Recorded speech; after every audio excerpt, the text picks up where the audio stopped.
Nós estamos em Gênesis 3, os irmãos acompanharam a leitura. Vamos então caminhar um pouquinho nesse trecho.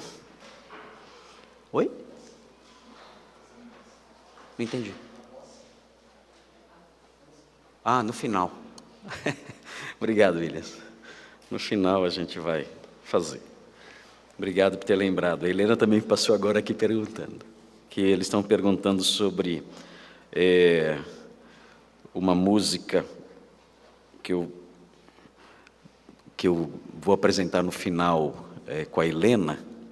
Eu falei para o Williams também tocar com a gente. Você vai tocar? Vai? Ok. Mas é no final só, então não é agora não. Mas obrigado por terem lembrado. Gênesis 3, 22 a 24. Nós estamos no finalzinho do capítulo 3, terminamos hoje o capítulo 3. Gostaria que os irmãos acompanhassem aí a exposição. São somente 3 versículos e são 3 versículos fáceis de entender. Não são versículos difíceis de entender, são fáceis. E nós podemos tirar daqui as lições necessárias para a nossa vida, a nossa alimentação espiritual. Eu, como faço de costume, eu dividi esse trechinho, é um parágrafo aqui da Escritura, eu dividi esse parágrafo em 3 partes. E cada uma delas apontando para um resultado do pecado. O pecado, ele traz resultados, todos nós sabemos disso. E são vários os resultados. Nós, quando olhamos para a Escritura e estudamos a Bíblia, nós vemos os textos bíblicos falando sobre os diversos resultados do pecado. E aqui nesse pequeno trecho que lemos e que serve de base para a nossa exposição, esse pequeno trecho, ele apresenta alguns resultados do pecado. Não são todos, é claro que não. Não é um texto exaustivo, não é um texto que trata de todas as consequências que um ato contra Deus nos traz. Mas ele trata de consequências interessantes, que é importante nós olharmos para elas e estarmos alertas acerca delas, para que nós tenhamos cuidado na nossa vida cristã com o pecado. O pecado tem sido objeto de brincadeiras. Os pastores, a impressão que nós temos é que os pastores não falam sobre esse assunto. Parece que é um assunto esquecido. Parece que essa palavra caiu em desuso. Ninguém se preocupa. Parece que o pecado deixou de existir. Não existe mais. As pessoas, quando fazem coisas que Deus reprova, elas geralmente chamam isso de outros nomes. Às vezes consideram esses comportamentos doenças, às vezes chamam de palavras mais sofisticadas, compulsões, desvios de comportamento. Mas a palavra pecado, ela não é usada, a não ser em brincadeiras.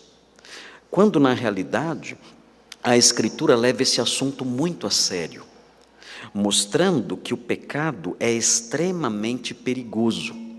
E nós devemos considerar com muita seriedade tudo que a Escritura ensina sobre esse assunto, sobre a amartiologia, que é o termo técnico usado pelos teólogos para tratar desse assunto, da hamartia, ou o pecado. Nós temos no versículo 22, eu vou passar para os irmãos o esboço já de antemão. Nós temos no versículo 22 o ensino de que o resultado do pecado é privação. O pecado priva as pessoas de algumas coisas. Isso está no versículo 22, nós veremos o versículo 22 muito brevemente, é simples o versículo 22.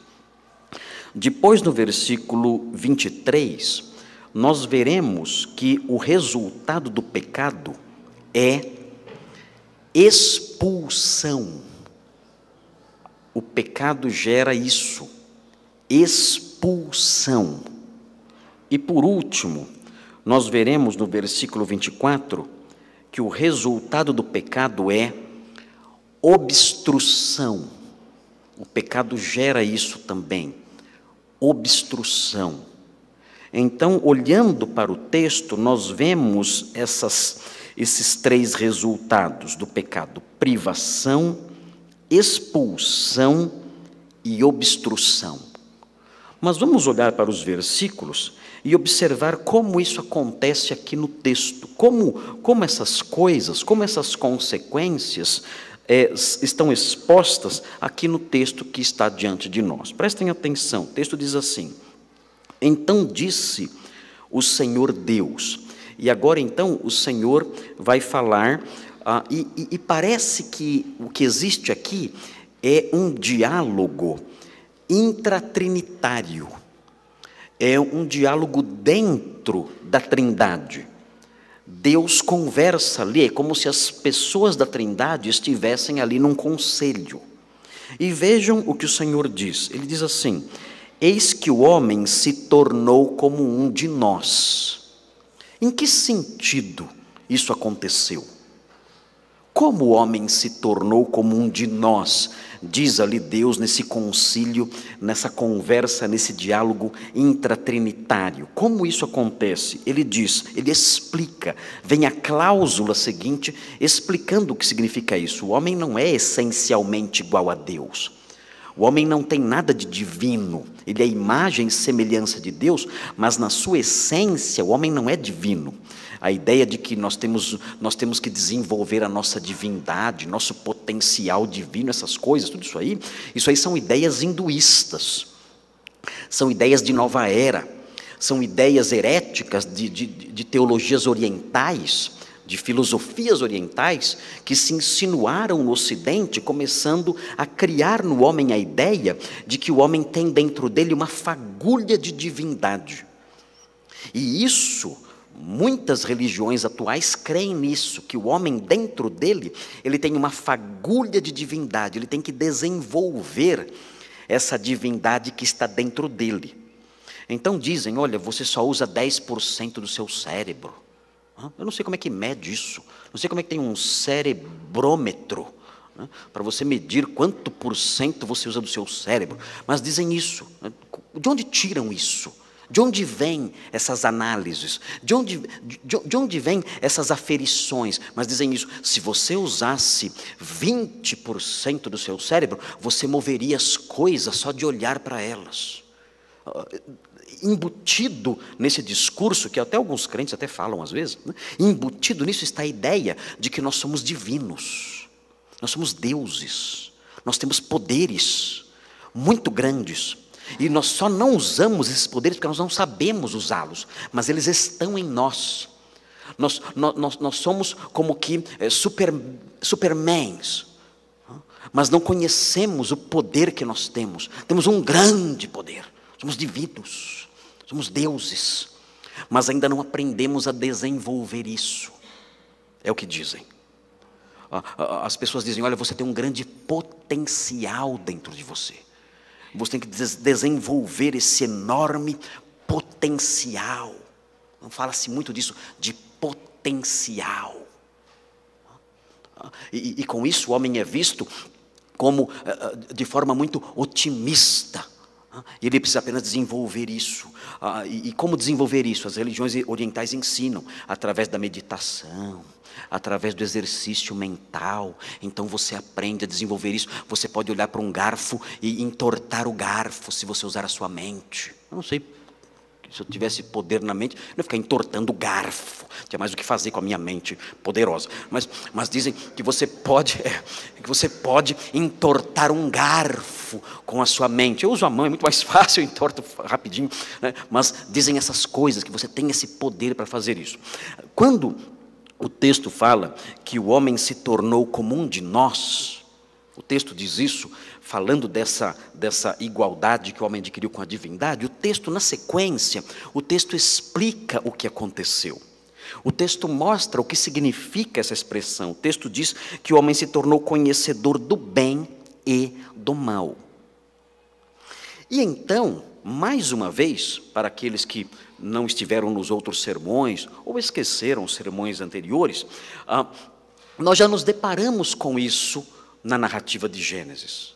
Nós já nos deparamos com versículos aqui em Gênesis, nos capítulos anteriores, nós já nos deparamos com essa expressão, o homem se tornar conhecedor do bem e do mal. A serpente disse a Eva, Deus sabe que quando vocês comerem esse fruto, vocês se tornarão conhecedores do bem e do mal. A mulher olhou para o fruto e percebeu que o fruto era um fruto que era atraente, porque ele podia dar conhecimento. E isso tudo era verdade. Aqui nós temos a confirmação de que o que a serpente disse para Eva era verdade. Ela disse a verdade, não contou toda a verdade. Ela disse uma parte da verdade. Ela disse, olha, quando vocês comerem, vocês serão conhecedores do bem e do mal. E essa parte era verdade, nós temos a confirmação disso aqui. O próprio Deus está dizendo, o homem se tornou conhecedor do bem e do mal. O homem perdeu agora a sua inocência. Os teólogos falam que antes da queda o homem desfrutava, o homem viveu o período, a época da inocência. Ele não conhecia essas distinções do bem e do mal. E aí você pergunta, mas o que há de errado com isso? Em conhecer o bem e o mal. Isso não é bom. Não é bom ser igual a Deus e partilhar de algo da sua mente e ser semelhante a Ele no conhecimento de alguma coisa? E a resposta é um retumbante sim. Sim, é bom. É bom ser semelhante a Deus. É bom ter uma mente semelhante à mente de Deus e adquirir o conhecimento do bem e do mal. Não é esse o problema. O problema é a forma como o homem adquiriu isso. E nós vemos aqui então que é possível alguém adquirir algo bom de modo mau. É possível. É possível você adquirir algo bom de modo mau. O homem adquiriu algo bom, conhecimento do bem e do mal. Bom, isso é bom. Mas ele adquiriu isso através da rebelião. E aí Deus reprova. E aí vem o pecado. Não é aquilo que a pessoa adquiriu, é o meio através do qual ela adquiriu aquilo. A rebelião, o desprezo por Deus. E nós podemos estender isso para diversas áreas da nossa vida. Nós podemos conquistar um emprego, isso é bom. Mas podemos conquistar um emprego através da rebelião, desobedecendo a Deus, sendo desonestos, mentirosos, traiçoeiros. E adquirimos algo bom, mas por uma via de rebelião. Um moço, uma moça, pode conquistar, ou pode ter, ou pode obter, entre aspas, um cônjuge, um marido, uma esposa. E isso é bom. Mas ele pode obter isso através da rebelião contra Deus, desprezando seus princípios, desprezando suas orientações, desprezando seus ensinamentos. E aí ele adquire, ele diz, mas essa pessoa com quem eu me casei é uma pessoa boa, não é uma pessoa má. Ótimo, não estamos dizendo que essa pessoa é má, mas o modo como você obteve o seu cônjuge, conquistou o seu cônjuge, ou chegou ao casamento, você fez isso desprezando os princípios da palavra de Deus, e o Senhor reprova isso. Não é errado obter um diploma. É importante obter um diploma, mas há pessoas que obtêm um diploma por vias desonestas, enganando, mentindo, burlando, e conseguem então as suas notas, e conseguem então crescer na vida acadêmica através da desonestidade, através de expedientes desonestos. E isso então, quando o Senhor olha para isso, Ele diz, o diploma é bom. Tudo que você adquiriu é bom, o emprego é bom, o carro é bom, a casa, tudo isso é bom. Mas você adquiriu isso se rebelando contra a verdade. Você adquiriu isso desprezando a palavra de Deus. E isso é pecado. E o Senhor então traz consequências à pessoa que age dessa forma. E é o que acontece no texto. Vejam, o texto prossegue.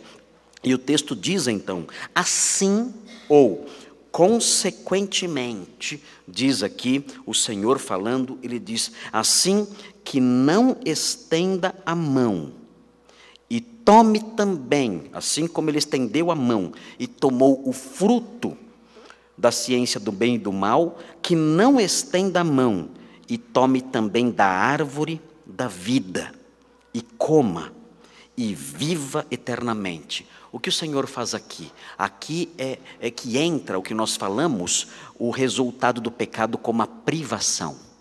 O Senhor privou o homem do acesso à vida. O pecado sempre traz isso, privação. E quando nós olhamos para a sequência do texto, nós percebemos, o versículo 22 mostra mais a privação do acesso à vida. Mas quando nós olhamos na sequência do texto, desenrolar da história, nos versículos que vêm depois, nós percebemos que o pecado priva o homem não só da vida. O pecado priva o homem também do prazer, do conforto. E nós olhamos para isso, mas como? Como o pecado não gera o contrário? O pecado não traz prazer? O pecado não traz conforto? Nós sabemos que o salário do pecado é a morte, mas o salário do pecado também é o desprazer, também é o desconforto, sim. O prazer e o conforto que o pecado traz são efêmeros, são breves, são passageiros. Sempre o pecado traz a privação da vida e a privação do prazer, a privação do conforto. A longo prazo, o pecado gera essas privações. Quando nós olhamos para o ensino geral do Novo Testamento, nós nos deparamos com um texto, por exemplo, como 2 Tessalonicenses 1. 2 Tessalonicenses 1 é um texto muito amargo. Se os irmãos pudessem transformar esse texto em alimento, os irmãos iriam fazer careta na hora de comer esse texto, se ele fosse transformado em alimento, porque é um texto amargo demais. É um texto do qual nós não gostamos. Nós não estamos, a nossa mente moderna ou pós-moderna não está acostumada com textos como esse. São textos muito pesados, muito severos, textos muito ameaçadores, e, no entanto, são textos tão verdadeiros quanto o Salmo 23 ou João 3,16. Eles desfrutam do mesmo grau de validade e de veracidade que outros textos dos quais nós gostamos. Se você olhar, veja no capítulo 1 de 2 aos Tessalonicenses, eles eram novos convertidos quando Paulo escreveu isso, tinham talvez alguns meses apenas de convertidos quando Paulo escreveu esse texto, e Paulo não poupa palavras para apontar para os crentes de Tessalônica os perigos do desprezo contra Deus, os perigos do pecado, que envolvem privações, privação de vida, privação de conforto, privação de prazer. Isso tudo acontecerá com os homens que vivem no pecado. Vejam o que diz o texto, é muito amargo esse texto. Nós não gostamos de lê-lo e nem de pregar sobre ele, mas vejam o que diz. O texto diz assim, 2 Tessalonicenses 1, no versículo 7, fala assim: e a vós outros, que sois atribulados, os crentes de Tessalônica estavam sendo atribulados por causa da fé, o texto diz que os crentes de Tessalônica, estes receberão alívio, prazer, conforto, livramento, depois dessa fase difícil de perseguição pela qual eles estavam passando. Alívio, diz o texto, juntamente conosco. Isso virá, diz o apóstolo Paulo, quando do céu se manifestar o Senhor Jesus com os anjos do seu poder. O texto de Tessalonicenses, tanto a primeira carta como a segunda carta, são textos com uma grande carga escatológica. Muita gente estuda escatologia só com Apocalipse, mas Apocalipse não é o único livro escatológico da Bíblia. Os temas das duas cartas aos Tessalonicenses são temas predominantemente escatológicos. E Paulo trata disso aqui, ele fala que os crentes, nós que hoje padecemos perseguições, dores, injustiças, o texto fala que nós teremos alívio. Você fala, mas quando isso vai acontecer? E o texto responde, quando você vai ter alívio? O texto diz que o alívio virá quando do céu se manifestar o Senhor com os anjos do seu poder. É uma alusão à segunda vinda de Cristo. Se você espera alívio antes disso, talvez você se frustre. Porque talvez você não tenha alívio nenhum antes disso. Em face das perseguições, das injustiças, das coisas que nós sofremos por sermos cristãos. E o texto diz que esse alívio, no entanto, não será trazido sobre todos. Eu não conheço a realidade espiritual de cada um aqui. Mas esse alívio de que o texto fala é um alívio que é dirigido, que é prometido somente para aqueles que ele chama de vós outros, os crentes ali daquela igreja de Tessalônica, os crentes em geral. E o texto diz na sequência, o texto diz que o Senhor virá em meio à chama de fogo, tomando vingança contra os que não conhecem a Deus e contra os que não obedecem ao Evangelho de nosso Senhor Jesus. Notem, o alívio que o Senhor trará será somente sobre aqueles que o receberam, que são crentes, que creram no Senhor Jesus Cristo, creram no Evangelho, mas aqueles que não conhecem a Deus, são os desprezadores de Deus. Eles não o conhecem e nem querem conhecê-lo. Eles não o amam e nem querem amá-lo. Eles são totalmente indiferentes em relação às coisas de Deus, o caráter de Deus e a vontade de Deus. Eles não se importam. São ateus na prática. Talvez até acreditem que Deus exista, mas poucos se importam se Deus existe ou não. Vivem longe dele e não querem se aproximar, desprezam o conhecimento de Deus. E mais, eles também não obedecem ao Evangelho de nosso Senhor Jesus Cristo. Em que sentido? No sentido de que o Evangelho de nosso Senhor Jesus Cristo tem um apelo embutido nele. Quando nós ouvimos o Evangelho de nosso Senhor Jesus Cristo, quando nós terminamos de escutar a exposição do Evangelho, embutido nessa apresentação, existe um convite, existe um chamado dizendo, venha, eis aqui o Evangelho, o Senhor deu o seu Filho por nós, ele veio aqui em carne, ele nasceu numa manjedoura, ele nasceu de uma virgem, ele nasceu livre de pecado, e ele cresceu e realizou seu ministério aqui, e ele foi morto pelos nossos pecados, ressuscitou ao terceiro dia, subiu aos céus, e hoje ele oferece o perdão de pecados a todo aquele que nele crê. Venha, aproxime-se, creia nele, receba dele o perdão. Existe esse convite, venha, creia, renda-se aos seus pés. Receba-o como seu Salvador, venha.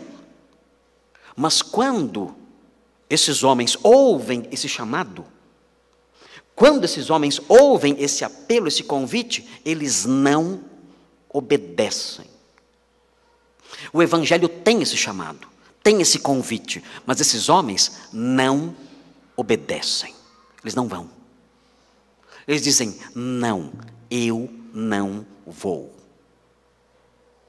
E então, o texto prossegue e diz o que acontecerá com eles. E mostra aqui a privação da vida e a privação do prazer, do conforto. O texto diz, estes homens sofrerão penalidade de eterna destruição. Vejam que texto medieval. Vejam que mentalidade retrógrada. Vejam que mentalidade que não se ajusta àquilo que o homem moderno acredita. O texto fala que eles sofrerão penalidade de eterna destruição. Os homens odeiam essa mensagem. Mas ela continua aqui, ela não muda, ela permanece. Esse texto foi escrito há 2000 anos, e a verdade que está aqui não mudou, continua a mesma. O texto diz que esses homens que rejeitam o Evangelho, que não conhecem a Deus, eles sofrerão penalidade de eterna destruição. O texto diz, eles serão banidos da face do Senhor. Lembram dessa palavrinha? Banidos. Exatamente o que aconteceu com Adão e Eva, no texto que lemos. Foram banidos, expulsos da presença do Senhor e da glória do seu poder. O pecado traz privações. E se o pecado não traz privações nesta vida, o que é difícil acontecer, privações de vida, privações de prazer, privações de paz, privação de conforto, até essas coisas, Ele um dia final trará. Não há como escapar das privações do pecado. E o texto que nós lemos no versículo 22 de Gênesis 3, mostra um lampejozinho disso. Mostra uma pontinha disso. Todo o ensino bíblico vai além. O ensino bíblico se expande mais. Mostra uma figura muito mais assustadora do que simplesmente o homem não ter acesso a uma árvore. Mostra algo muito mais complexo, muito mais amplo. Mostra que além disso, existe uma morte que não morre. Existe uma morte que não cessa. Uma morte que se protrai no tempo. Uma morte que se estende por toda a eternidade. É uma morte sem fim. É uma morte que não cessa. É a privação contínua, constante da vida. E junto com a privação contínua e constante da vida, o amargo dessa experiência. A ausência total de prazer, de conforto, de paz por toda a eternidade. É terrível demais. Eu confesso para os irmãos que essa é a parte da teologia que mais me incomoda. Porque eu não consigo, na minha mente finita, imaginar um sofrimento sem fim. Eu não consigo. Nós não conseguimos imaginar o horror disso. Nós não conseguimos pensar no tamanho desse horror. Quando nós temos algum desconforto, uma unha encravada, uma inflamaçãozinha qualquer na garganta, uma dor de cabeça, e isso se prolonga por 24 horas, nós ficamos desesperados. Desesperados. Meu Deus, eu preciso de um alívio, eu não aguento mais. A dor vai se tornando aos poucos insuportável. E o que nós temos aqui, no entanto, é algo inimaginável.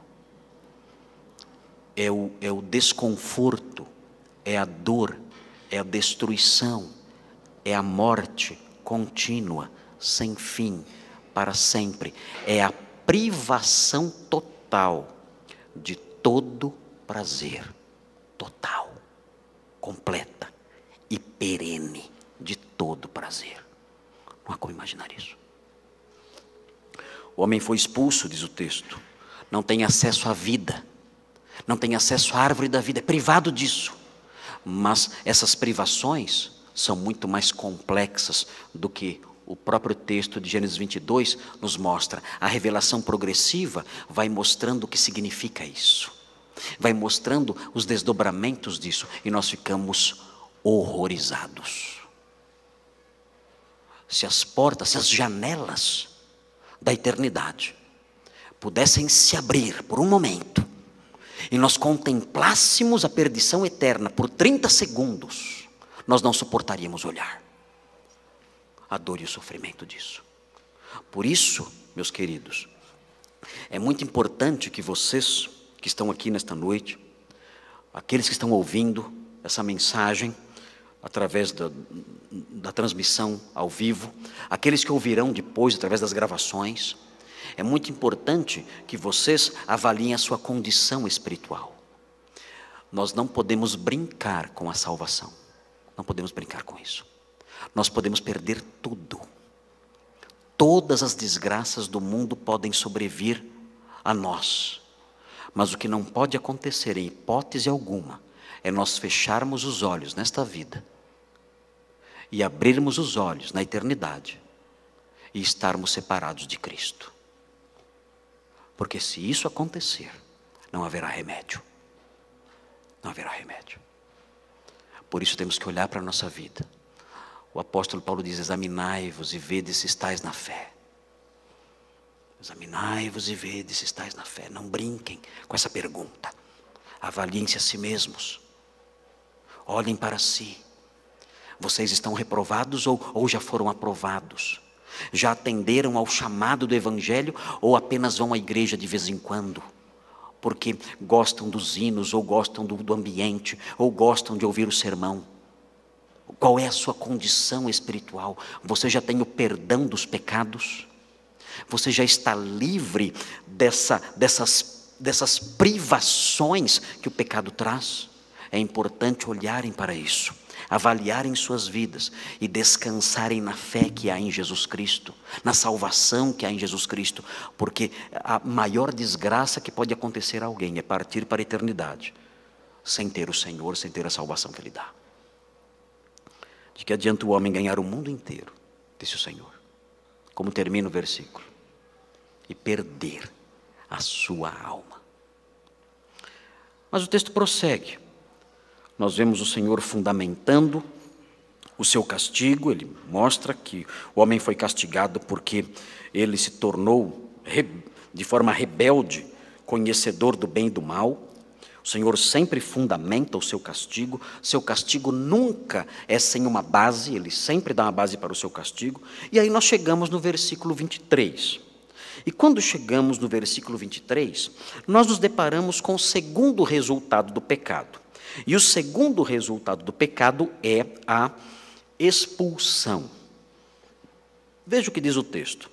O Senhor Deus, por isso, aí existe um fundamento para esse castigo, como eu mencionei. O Senhor Deus, por isso, o lançou fora do jardim do Éden. Deus havia plantado o jardim para o homem cuidar. Agora o homem é expulso do jardim. E Deus então diz: agora você vai plantar o seu jardim. Eu plantei um jardim para você. Agora você vai embora desse jardim que eu plantei. E você vai plantar o seu jardim. O texto diz: a fim de lavrar a terra de que fora tomado. Quando o texto diz a fim de lavrar a terra de que fora tomado, Deus está dizendo: você vai plantar o seu próprio jardim agora. Você vai procurar agora construir a sua própria felicidade, o seu próprio bem-estar com suas próprias mãos. E não vai conseguir. Você não vai conseguir reproduzir o que você tinha antes. O pecado privou você do prazer. O pecado privou você do conforto. E sempre será assim, conforme nós falamos. Você está expulso do jardim e você vai tentar plantar o seu próprio jardim agora, lavrando aí a terra. E mais, o texto diz, a fim de lavrar a terra de que fora tomado. Por que o texto fala a terra de que fora tomado? Porque o escritor quer evocar, quer trazer na mente do leitor o juízo de Deus. Tu és pó. Lembram? Tu és pó. E ao pó tornarás. Você vai trabalhar na terra. Lembrando, eu vou me tornar isso aqui um dia. Eu vou revolver o pó. Eu vou mexer com isso, trabalhar com isso, me lembrando. Um dia eu serei isso. Um dia eu vou morrer. E o que nós destacamos aqui no versículo 23 é essa expulsão. É esse banimento. O pecado sempre traz banimento, expulsão. Quando nós olhamos a história bíblica, nós vemos isso, por exemplo, com Caim, capítulo 4, logo no capítulo seguinte, aí, no versículo 14, o texto diz assim, Caim dizendo, Caim depois que matou seu irmão Abel, Caim fala, eis que hoje me lanças da face da terra. É Caim sendo banido. E da tua presença hei de esconder-me. Caim sendo banido. Quando nós prosseguimos no estudo da história bíblica, nós temos estudado, hoje pela manhã, nós começamos o estudo do período pré-exílico. O pastor Thomas dando uma excelente aula sobre a história do Antigo Testamento, apresentando ali os fatos bíblicos ligados a Israel no período pré-exílico, um pouquinho antes do exílio babilônico começar. E nós aprendemos na sequência, vamos aprender nas próximas aulas, nós temos mais 2 ou 3 aulas sobre esse assunto, nós aprenderemos depois, já vou contar já, viu, pastor Thomas? O povo de Judá será exilado, será banido da terra prometida. O Senhor pune o pecado com o banimento, com a expulsão. É assim que Ele faz. Ele fez isso com Israel, um pouco antes desse período que o pastor Thomas está nos ensinando. E depois Ele fez isso com Judá, no período que o pastor Thomas está ensinando para nós agora. O banimento, a expulsão daqueles que desobedecem a sua palavra. E o texto que nós lemos, de 1 Tessalonicenses 1, 7 a 9, fala também isso, fala dos homens sendo banidos, expulsos da presença do Senhor.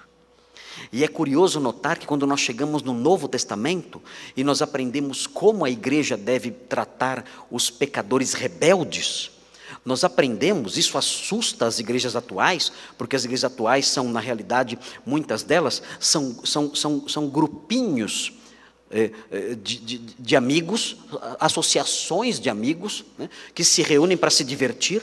As igrejas viraram isso, né, são grupos de entretenimento.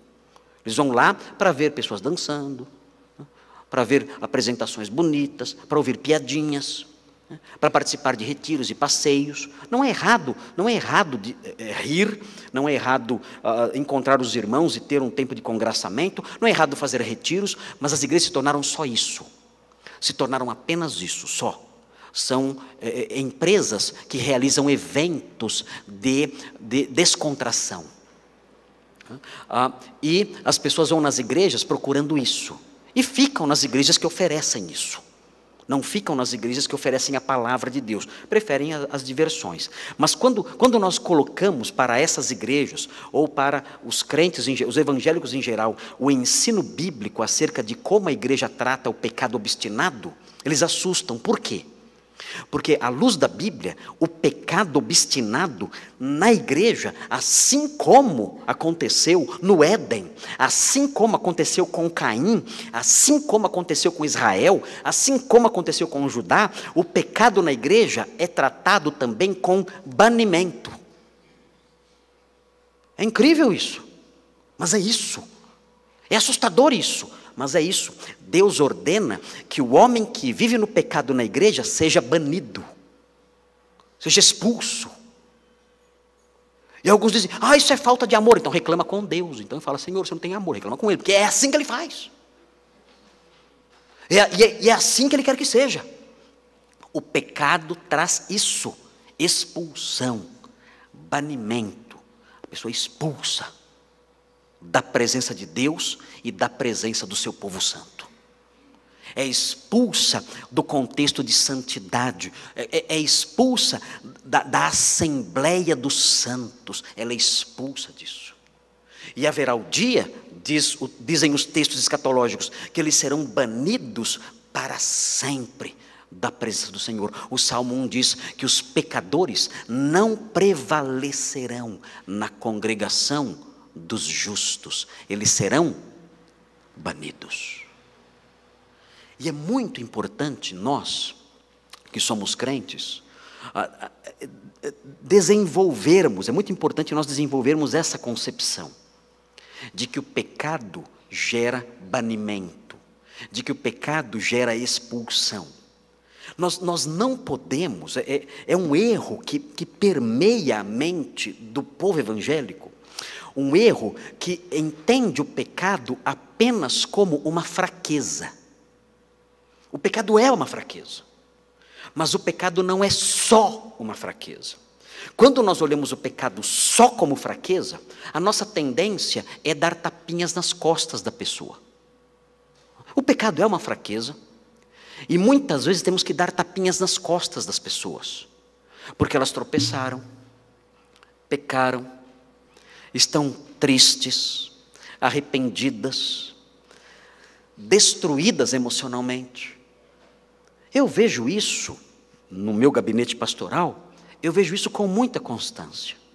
Pessoas que me procuram dizem: pastor, eu tenho andado fraco, eu estou triste, eu tenho pecado contra Deus, estou destruído, arrependido, eu preciso de ajuda. Eu conheço essa realidade na minha vida e na vida de muitos irmãos que sofrem. E nós vemos então esse lado do pecado como fraqueza, uma fraqueza que fere, que faz a pessoa cair e ralar os joelhos. E precisa então de amparo, precisa de apoio, precisa de perdão, precisa de força, de oração, de amizade. Então não podemos negar isso. Mas o pecado não é só isso. O pecado muitas vezes assume os contornos permanentes de um ato de rebelião contra Deus. Rebelião aberta, em que a pessoa diz: eu faço isso, e é isso que vou fazer, e acho que isso é correto, acho que essas coisas, ninguém tem o direito de dizer para mim se devo ou não cometê-las ou fazê-las, a vida é minha, e se a palavra de Deus diz o contrário, a palavra de Deus tem que mudar, porque eu não vou mudar. Se a palavra de Deus não mudar, eu mudo a interpretação dela para ela falar o que eu quero que ela fale, mas eu não vou mudar o meu modo de agir, o meu modo de me comportar. E quando nós nos deparamos com o pecado nesses contornos, nessa configuração de um ato de rebelião contra Deus, de um ato de rebeldia contra a santidade e a palavra de Deus, aí é diferente. Aí não é momento de acolher, abraçar, não é momento de consolar, de fortalecer, não. Quando o pecado, nós percebemos, quando eu percebo, quando vocês perceberem, que o pecado assume essa configuração, esse desenho. Não foi um tombo que feriu, não. Foi um lançar-se ao chão, foi um lançar-se na lama, foi um lançar-se na podridão espontâneo, em que a pessoa diz: eu quero continuar aqui, é assim que eu quero viver. Quando é assim que funciona, então o que nós temos diante de nós não é um ato de fraqueza, é um ato de rebeldia. E aí não é hora de abraçar, de acolher, de dizer: ah, ele falhou. Quem não falha? Quem somos nós para julgar? Coita, a carne é fraca. Não é hora disso. É hora de expulsão. É hora de banimento. É nesses momentos que nós temos que aprender com Deus. Deus é o nosso modelo. Quando alguém me procura dizendo assim: pastor, como é que eu devo cuidar dessa questão? Eu sou chefe de uma seção lá no meu trabalho. Como é que eu devo lidar com isso? Com pessoas rebeldes? Então eu digo: imite Deus. Veja como Deus age com os rebeldes. E imite Deus. Ah, mas Deus pune. Ele pune na hora? Não, ele demora. Então demore para punir também. Ele pune de uma vez? Não, ele pune devagar. Então puna devagar também. Ele pune de forma definitiva? Chega uma hora que ele pune. Depois de muito avisar, então faça isso, avise bastante. Avise bastante, seja paciente. Deus demora 400, 500 anos para punir. Então você também faz a mesma coisa. Espera aí 400, 500 anos para punir. Mas uma hora ele pune. Então faça assim também. Seja paciente, seja lento, mas avise, mas finalmente puna. Pastor, como eu devo agir como pai? Faça como Deus faz. Como é que Deus faz? Ele faz assim também. Deus abraça, mas ele bate. Bate. Então eu posso bater? Pode. Lá em casa tem um monte de árvore. Se quiser eu trago uma varinha para você. Não tem problema. Em casa eu sempre tive uma varinha. Minhas filhas quebravam, não adiantava, tinha um monte na árvore. Pegava outra varinha lá. Por quê? Porque Deus bate. Deus fere. Deus fere os seus filhos. Então eu vou imitar Deus, eu vou fazer como Deus faz. Eu vou tentar reproduzir no meu comportamento aquilo que o Senhor faz no seu trato com as coisas. O Senhor é paciente, o Senhor é longânimo, o Senhor é bondoso, o Senhor é restaurador. Tudo isso Ele é como Pai. Eu vou tentar imitá-lo assim. O Senhor é provedor, é consolador, é presente. Tudo isso Ele é como Pai. Eu vou tentar reproduzir isso como Pai. Como eu devo ser como esposo, como cônjuge? Como é Deus como cônjuge? Deus tem uma noiva, Deus tem uma esposa. Como é que Ele trata a sua esposa? Então é assim que eu vou tratar a minha esposa. Eu vou imitar Deus. Deus é o meu modelo.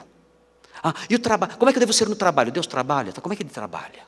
Como é que Deus trabalha? Eu vou imitar Deus no meu trabalho, Ele é o meu modelo. E nesse aspecto, no trato com o pecado rebelde que vemos aqui, nós temos que imitar Deus. Nós temos que aprender a banir pessoas. O grande problema que eu tenho visto, irmãos, com uma constância assustadora,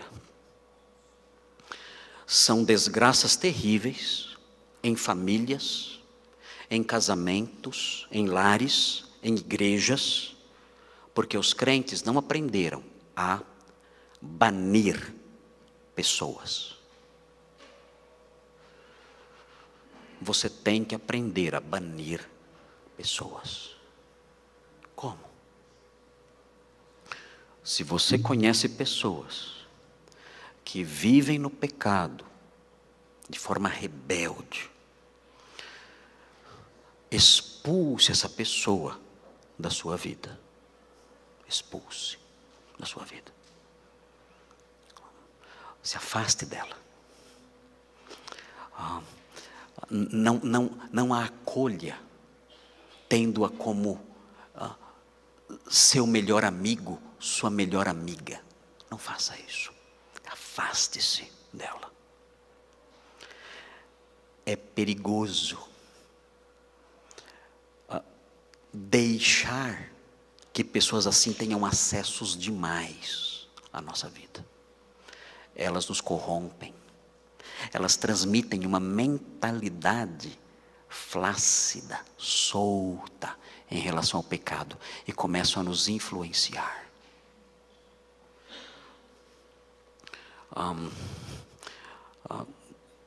Dizem que uma das formas como alguns governantes antigos puniam os assassinos era através de um método que era horrível, assustador. Eles amarravam o corpo do cadáver assassinado ao assassino. Amarravam o cadáver ao assassino. E o que acontecia? A podridão do cadáver contaminava o homem vivo. E o homem vivo começava a apodrecer também. Não era a vida que era contagiada, que contagiava o morto. Era o contrário. Era a morte que contagiava o vivo. E o vivo começava a apodrecer. E no final, o morto matava o vivo. Era uma forma da vítima se vingar do seu assassino. E é assim que acontece com muitos crentes. Eles abraçam cadáveres, apertados ali com eles. São seus grandes amigos. E andam com eles. E vivem, convivem com eles. Crescem em intimidade. Abrem suas casas, suas portas, suas vidas, seus corações para esses cadáveres. E esses cadáveres então começam a contagiá-los, contaminá-los com a morte. E eles se acostumam com o mau cheiro podre do cadáver. E esse cadáver lentamente vai matando essas pessoas, esses irmãos, esses crentes. Nós temos que aprender a expulsar pessoas. Temos que ter coragem. Temos que ser cuidadosos, porque é assustador o ponto a que essa podridão pode chegar. Eu estou tão assustado com algumas coisas, irmãos. Tão assustado. Isso não é conversa de pastor, não. Não é conversa de super espiritual. Os irmãos me conhecem. Não há como eu fazer representações diante dos irmãos que me conhecem há tanto tempo. Mas eu realmente estou perplexo diante de coisas que eu tenho visto. Eu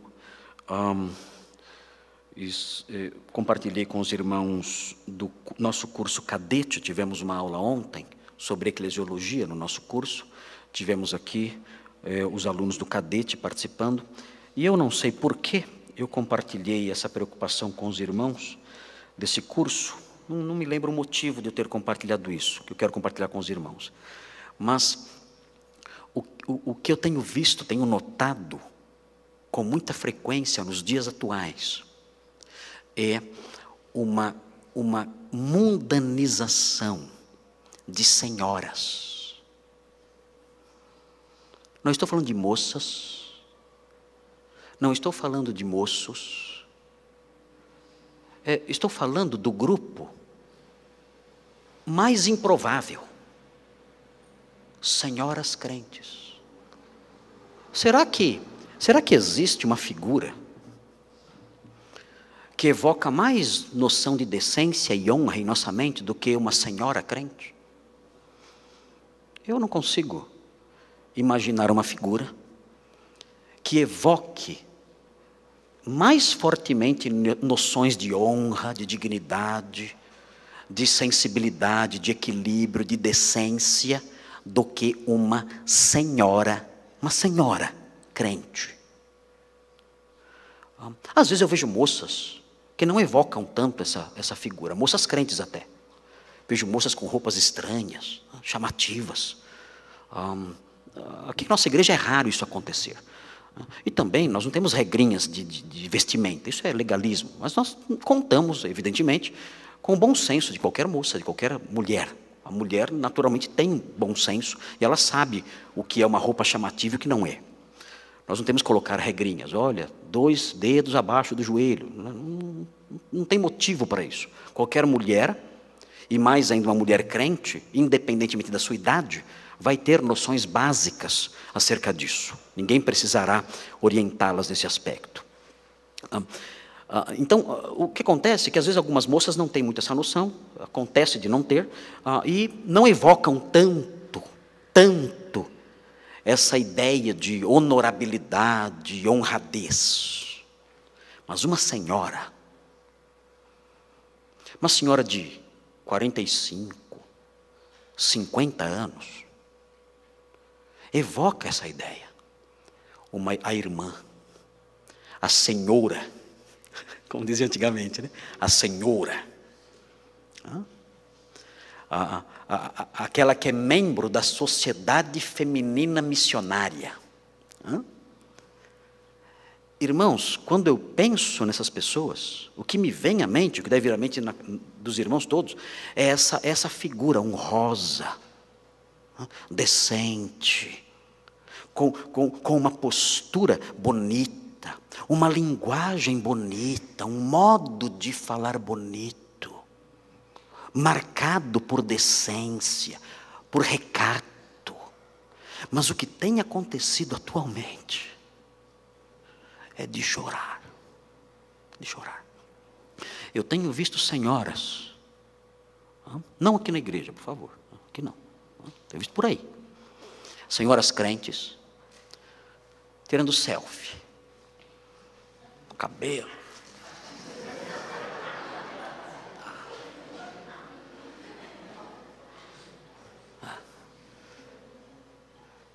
algumas abaixadas assim, com decote, tirando selfie. Em redes sociais de relacionamento. O marido chega em casa, ela diz: eu vou sair hoje com as minhas amigas. O quê? Vou sair com as minhas amigas. Mas espera aí, você Você tem 50 anos. Que roupas são essas? Ah, eu vou na academia. Irmãos, e isso, tudo bem na academia, sem problema. Mas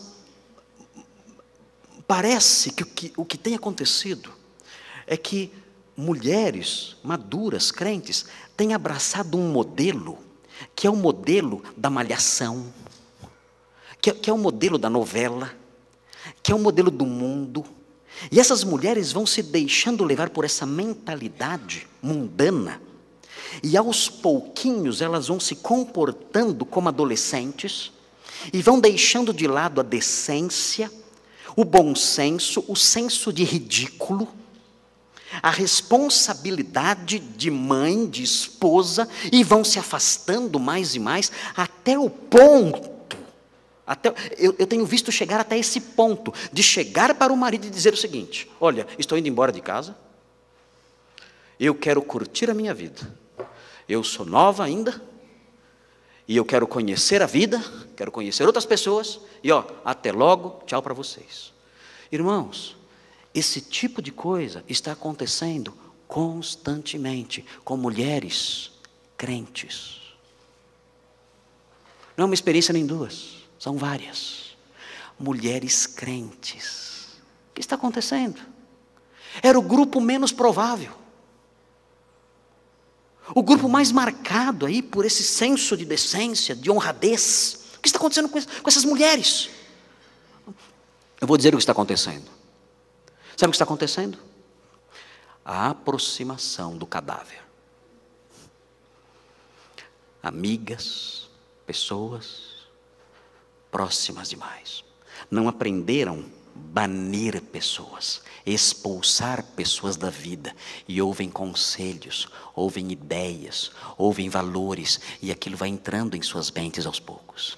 E elas começam a acreditar naquelas coisas, começam a acreditar nos conselhos. Você é nova, você é bonita, ninguém é dono de ninguém. Você ainda tem muito pela frente. Aproveite esse negócio de ser ninguém. Você tem o direito de ser feliz.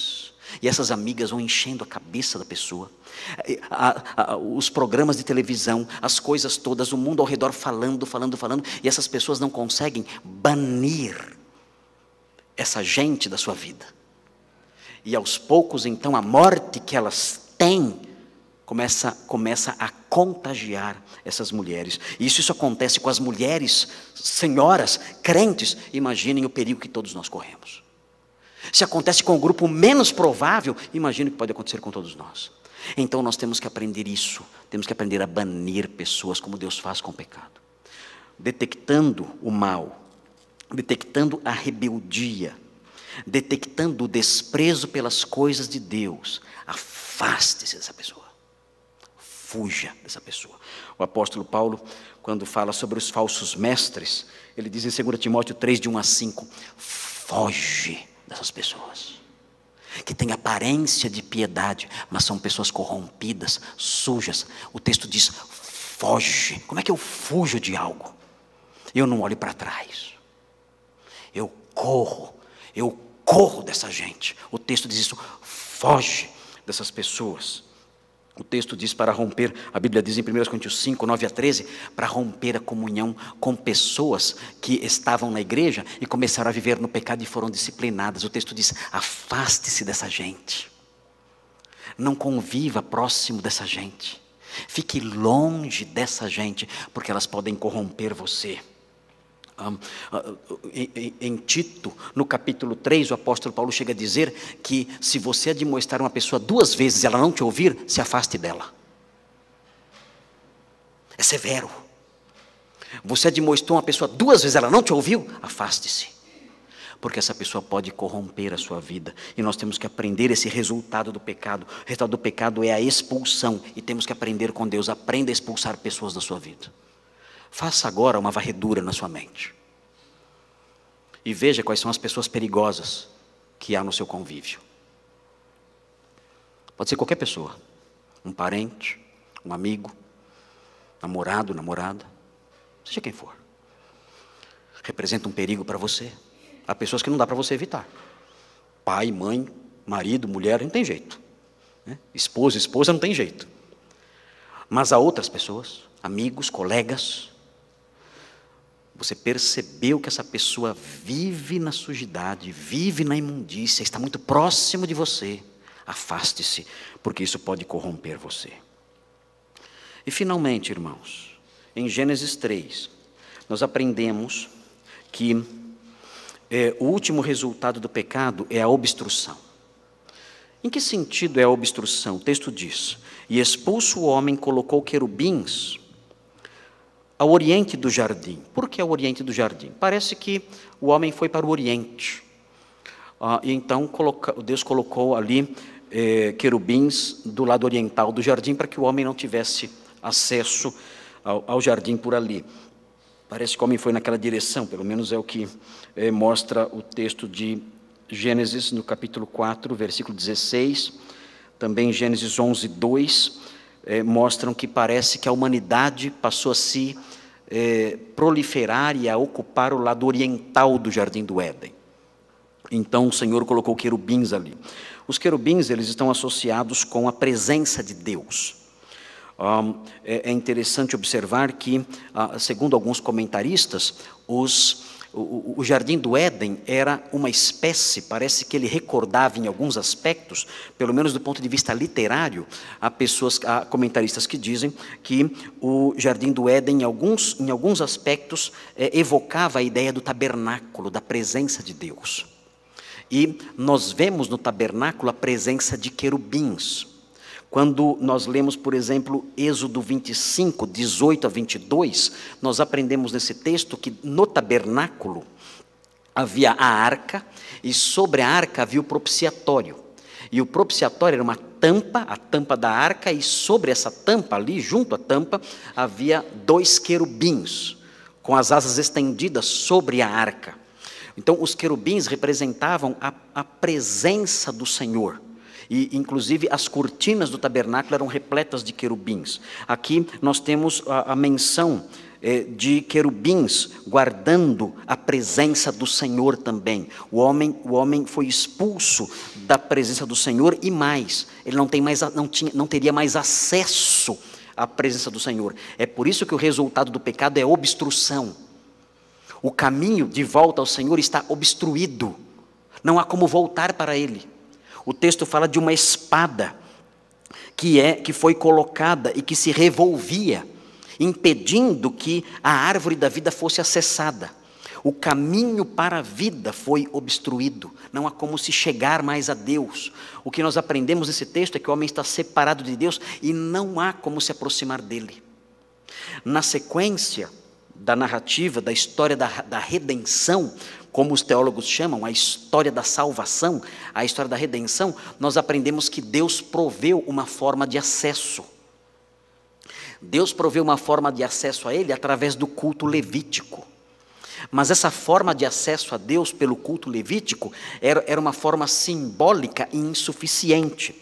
Se os irmãos olharem o texto de Hebreus 9, os irmãos verão do que consistia isso.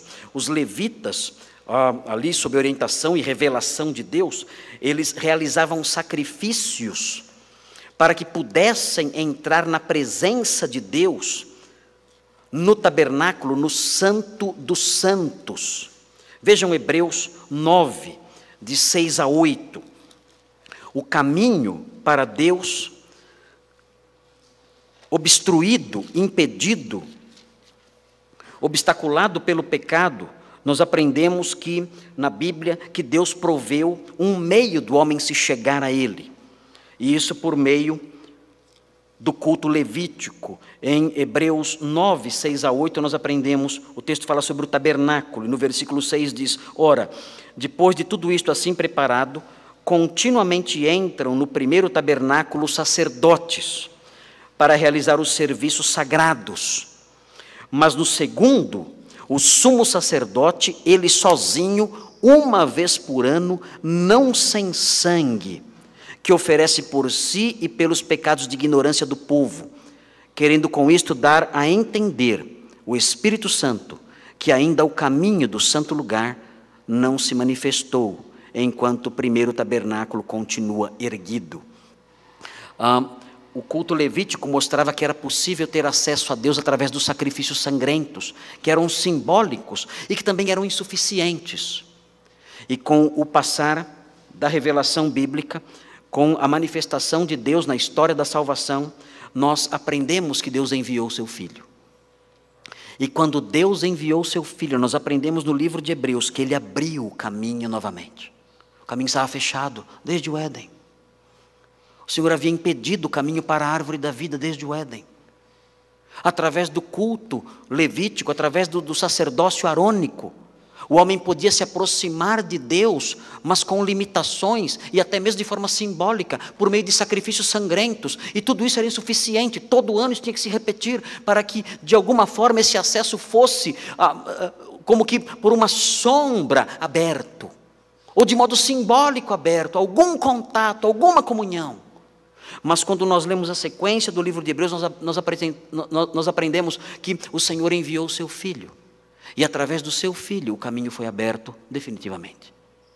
Os irmãos observem, por exemplo, o texto de Hebreus 10. O texto de Hebreus 10 mostra isso. O texto diz assim, no versículo 19, Hebreus 10, 19 fala: tendo, pois, irmãos, intrepidez para entrar no Santo dos Santos, pelo sangue de Jesus, pelo novo e vivo caminho que Ele nos consagrou pelo véu, isto é, pela sua carne. O Senhor abriu o caminho fechado. O Senhor removeu os querubins. O Senhor removeu a espada flamejante e abriu o caminho de volta para a presença de Deus através de Jesus. Não há como se aproximar de Deus a parte de Jesus. Ele é o único mediador entre Deus e os homens. Ele disse: eu sou o caminho, a verdade e a vida. Ninguém vem ao Pai, senão por mim. Somente eu abri o caminho pelo meu corpo, pela minha carne, o caminho de acesso a Deus. Sem mim é impossível chegar ao Pai. Se você não tem Cristo, você ainda está em Gênesis 3, 24. O caminho está fechado para você. Mas se você tem Cristo, você não está mais em Gênesis 3, 24. Você está em Hebreus 10, 19 em diante. O caminho está aberto para você. E se você pensa que pode ter acesso à árvore da vida, estando em Gênesis 3, 24, sinto muito, não terá. O querubim permanece lá para você. Os querubins permanecem lá para você. A espada flamejante permanece lá para você, obstruindo o seu caminho, por causa do pecado. Mas se você receber Cristo em sua vida, crer nele, se curvar a Ele, então os querubins serão removidos. A espada será removida e o caminho pelo sangue de Cristo se abrirá. E o texto diz que podemos então ter intrepidez para nos aproximarmos de Deus pelo novo e vivo caminho que Ele abriu através da sua carne. E o que acontece então com essa pessoa? O texto de Gênesis 3, 24 fala que o caminho da árvore da vida foi fechado. O que acontece com a pessoa que desfruta do novo caminho que Jesus abriu? O texto de Apocalipse mostra. Diz Apocalipse 2, 7. Diz assim: quem tem ouvidos, ouça. Todo mundo aqui tem ouvidos? Você tem ouvidos? Tem?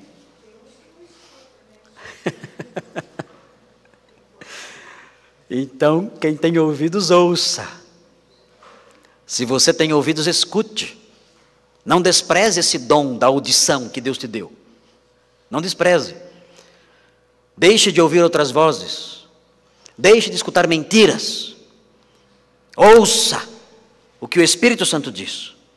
Quem tem ouvidos, ouça o que o Espírito diz às igrejas. Ao vencedor. Quem é o vencedor?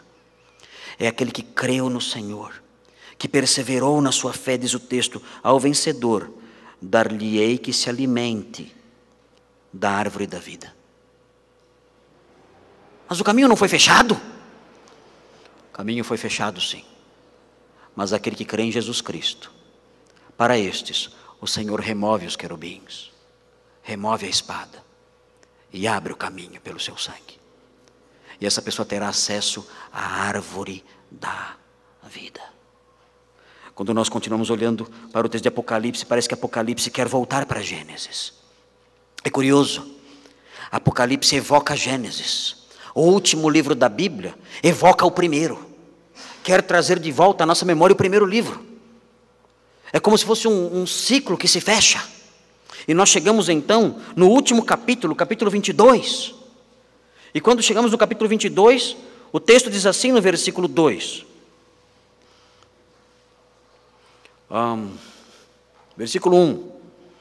22, 1.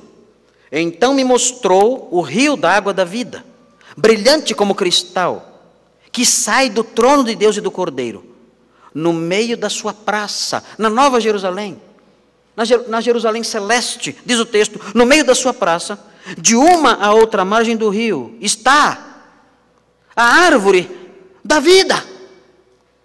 Ela está lá, continua ali, ela não morreu, ela persiste lá ao longo dos milênios, ela está lá. O caminho a ela foi fechado no Éden. O caminho a ela foi fechado ali em Gênesis 3:24. Mas ela permanece ali, dando seus frutos, diz o texto, que produz 12 frutos. Dando seu fruto de mês em mês. E as folhas da árvore são para a cura dos povos. Eu já pensei, mas para quê? Os povos não precisam de cura, mas ela está lá. Eu não preciso da farmácia, mas ela está lá. Por quê? Evocando a realidade de que o Éden foi restaurado, evocando a realidade que o acesso a ela está aberto. Eu não preciso do remédio, mas eu tenho acesso ao remédio. Eu não tenho mais doenças, nem morte, mas o remédio está lá, e o fruto é saboroso. Quando eu era garoto, eu gostava de tomar Cebion sem estar gripado. Cebion sabor laranja. Eu não estou gripado, mas eu gosto do Cebion sabor laranja. Mas você não precisa, não está doente, não está com gripe, mas eu quero tomar o remédio. É gostoso, é saboroso. Lá naquele dia, naquela cidade, eu vou me aproximar da árvore da vida, pelo novo e vivo caminho que o Senhor abriu através do seu corpo. Os querubins da vingança, os querubins da ameaça removidos, a espada flamejante removida, o acesso aberto, a árvore ali diante de nós. Teremos então acesso a ela, não precisaremos mais dela, a vida estará em nós, permeando o nosso coração, permeando a nossa existência, mas teremos acesso à árvore e vamos nos deleitar nesses frutos que se renovam de mês em mês. Teremos acesso à árvore da vida. E então participaremos do Éden recuperado. Como é possível alguém trilhar esse caminho? A receita fica no versículo 14 de Apocalipse 22. Apocalipse 22 diz como comer esse fruto, o fruto saboroso da árvore da vida. O texto diz: bem-aventurados aqueles que lavam as suas vestiduras no sangue do Cordeiro. Por que eles são bem-aventurados? O texto diz: para que lhes assista o direito à árvore da vida e entrem na cidade pelas portas. Você lavou suas vestiduras no sangue do Cordeiro?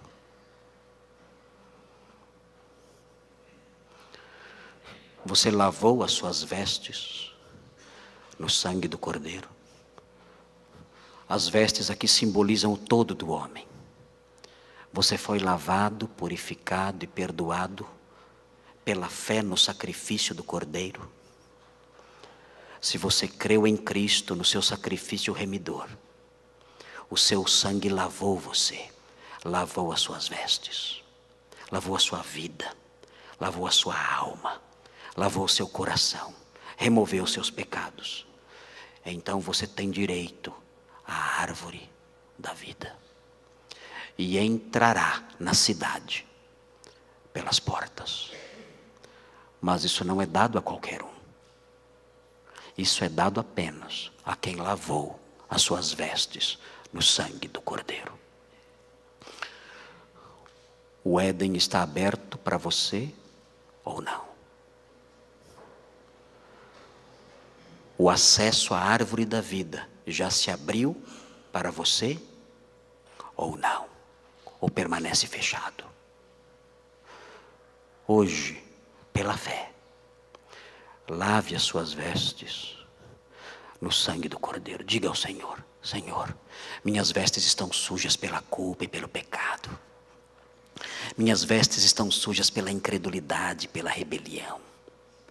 Minhas vestes estão sujas pelo desprezo do seu Filho, da sua palavra, da sua santidade, do seu ser, da sua pessoa. Eu vivo longe, vivo no pecado, banido da sua presença. Minhas vestes estão sujas, mal cheirosas, apodrecendo. Eu quero lavar as minhas vestes no sangue do Cordeiro. Lava-me, e alvo mais que a neve eu ficarei. Lava-me, para que eu tenha acesso à árvore da vida e entre na cidade pelas portas. Faça essa oração hoje. Peça ao Senhor hoje que lave você. E viva a partir de então, na esperança de entrar na cidade pelas portas. Vamos orar. Senhor Deus, obrigado por esse texto maravilhoso. Obrigado pela esperança que temos. Obrigado porque aqueles querubins foram removidos para todo o que crê. Obrigado porque aquela espada foi apagada para todo aquele que crê. E o Senhor Jesus abriu um caminho novo pelo seu sangue. E todos aqueles que lavam suas vidas nesse sangue têm acesso a essa árvore novamente. Ó Deus, abençoa para que todos os que ouvem essa mensagem lavem suas vestiduras no sangue do Cordeiro e sejam salvos. Nós pedimos essas bênçãos, Senhor, em nome de Jesus. Amém.